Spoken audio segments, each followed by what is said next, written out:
They say a lion doesn't know that he's caged until he's let out. I got a taste of freedom. Now I just can't go back into the cage. That heroin was the one chance I had to control these blocks. Now I'm crawling back to the Italians with my checkbook. You're just not equipped to carry that kind of debt. I need some time. Money's due to Joe Colombo. Bumpy Johnson. You can make up your debt to the families by working with me. And if I say no? Why would you do that? Getting rich, so it's hit or miss. Open up my window again. You're either gonna work with the Italians or you're gonna fight them.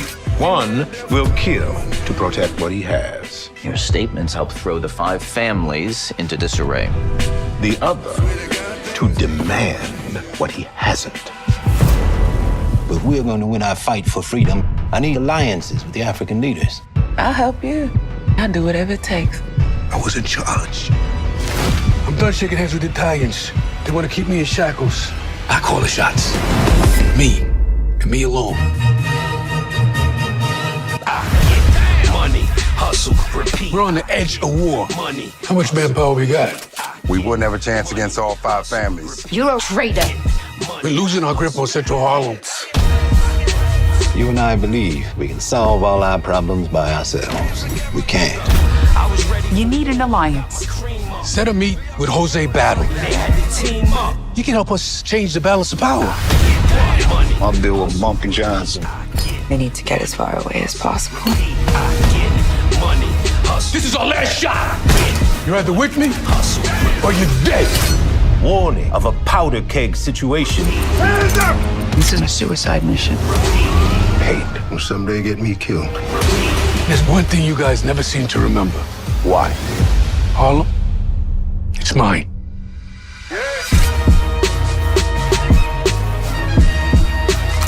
Intense, man. This ain't What's going on, brother? All right, I'm good, brother. How you doing, man? Hey, man, I'm at Sundance, man. So I wanted to. Oh man, I'm jealous. A couple of my folks are out there too, man.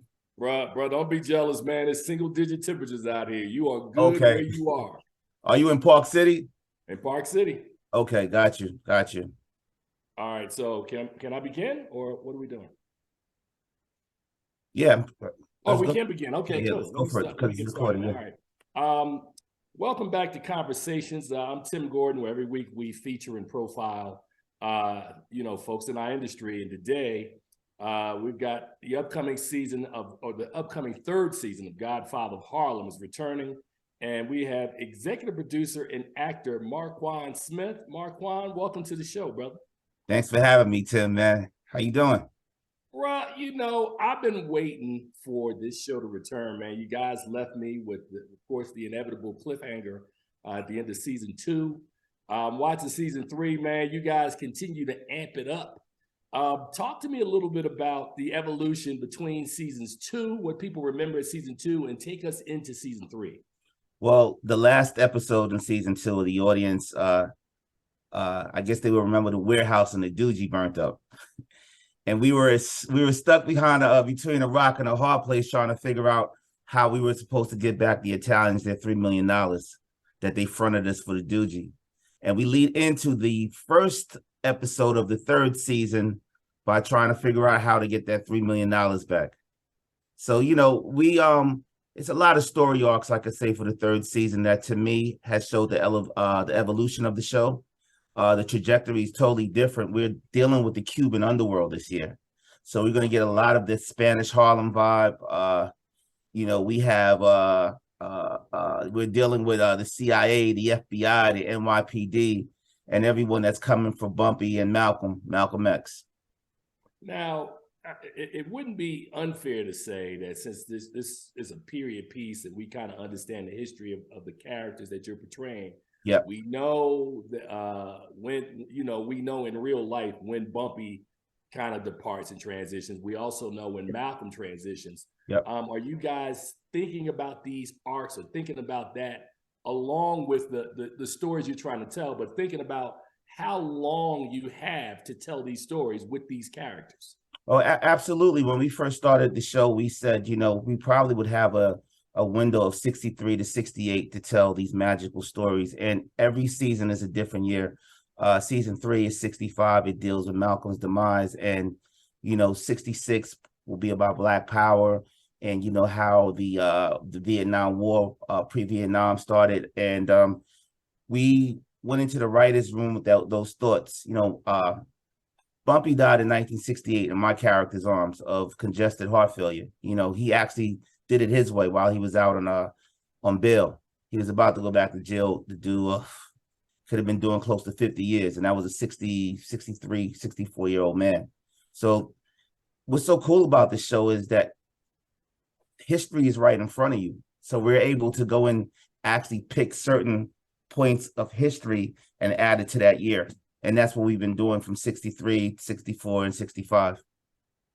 Now, it's also great, and what I've enjoyed about the show is, and you talk about the history, is how you weave in these different events over the course of the first 2 seasons. And, I'm looking forward because I've seen some of season 3. I haven't seen it all. Yep. But I love how you constantly find like things that we know that are true and kind of have them portrayed on the show. So kudos to you and everybody in the writers' room.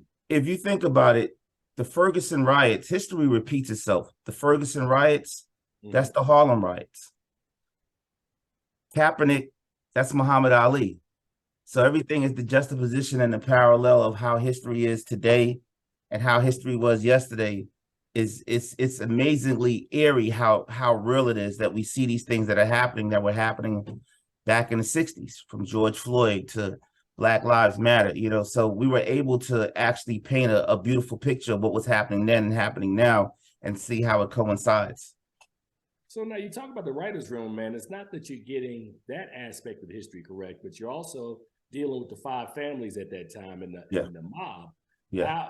Who do you have somebody that's kind of a subject matter expert that's in the writer's room where you guys are kind of combing through that history, trying to figure out how to make that as authentic as possible?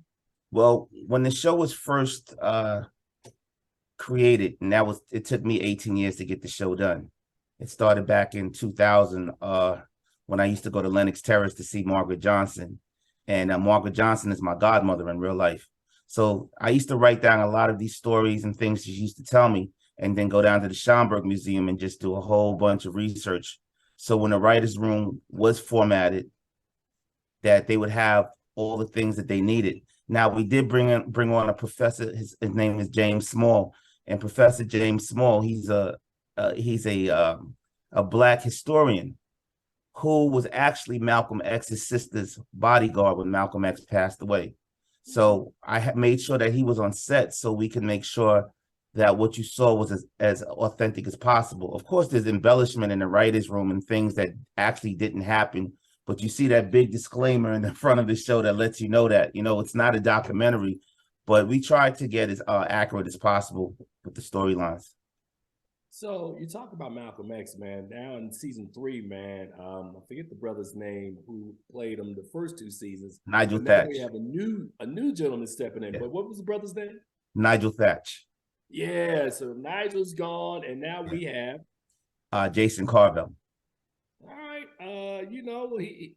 again, there's no comparison, man. You have a character to portray. You always capture the look, the makeup, everything looks authentic. How are you feeling about his portrayal in season 3? I love what Jason did. I love what Nigel did. I mean, one thing, you hear the audience they moan and groan, but it's not about being really attached to the character. Look at the storyline of the show and what the show is trying to depict. Nigel did a great pre-Malcolm X, and Jason is coming in post. Nigel was wonderful, and Jason is just as wonderful. You guys just have to watch and see what he does in the next 9 episodes. He's an amazing actor. It's really interesting, man. Before this show came out, I had been fully immersed in kind of the history of who Bumpy Johnson was, what his contribution was. And I find it fascinating that, his character is kind of like the lead character in this. It would be nice at some point to have a Bumpy prequel to kind of see the young Bumpy in the 1930s and those relationships he had with the mob to forge who he became. Do you have any plans to do anything with Bumpy in that way? It's funny that you ask. Actually, it's in the works. Chris Brancato and and the good old folks over at MGM are doing a Hoodlum series.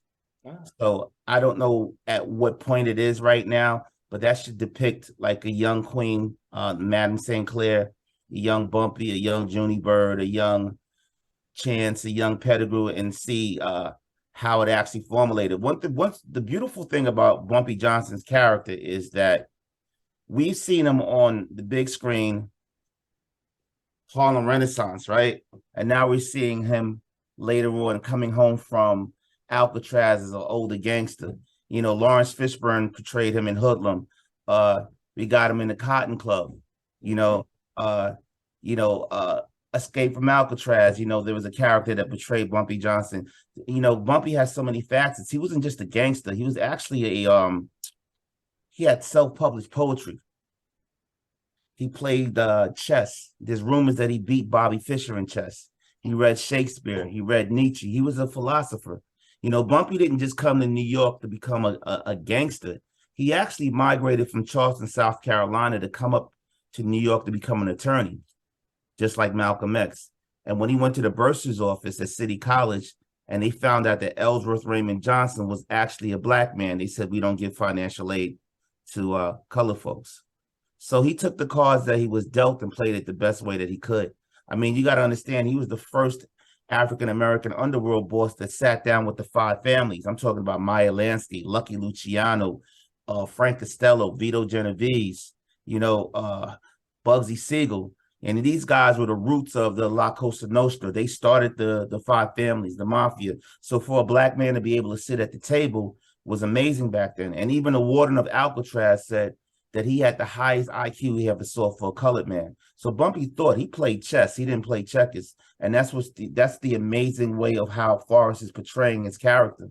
Because Forrest, when I'll give you a little side story.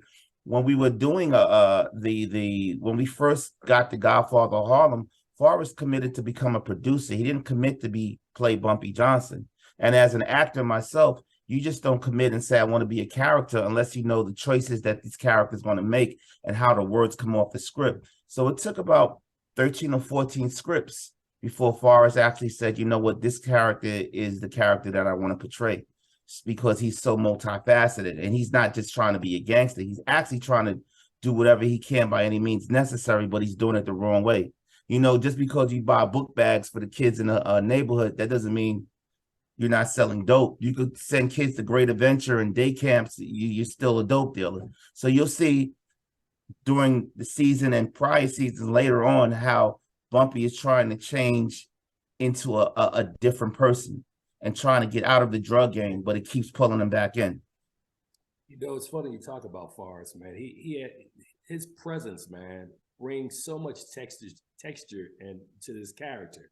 And it's interesting because as you were talking about the look ahead and kind of where these characters or where these real life figures go, I think it's going to be a very different show after the demise of Malcolm X and dealing with, because we still have Adam Clayton Powell played by the incredible Giancarlo Esposito.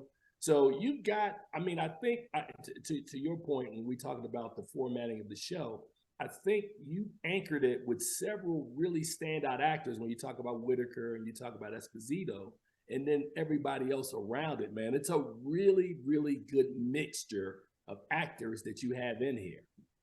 Yeah, I mean, Giancarlo, I just spoke to him the other day, man. He's the only person I know that does 5 or 6 shows and doesn't miss a beat. And, you know, being in the sandbox and playing with him on screen, it was like, wow, you know, it's almost like boxing. He could southpaw, he could come back traditional. You know, he's amazing at what he does, you know. So, you know, even Vincent D'Onofrio playing Vinny the Chin. I mean, this guy actually, he engulfed the character of becoming who Chin was, you know. So I think that what you guys are seeing are different angles and different layers. It's like an onion. You know, one of my favorite movies was Traffic and Crash. It's so many stories and layers, but they all come back together. And that's the way that we wanted to project it by the writing and what you're seeing on the screen.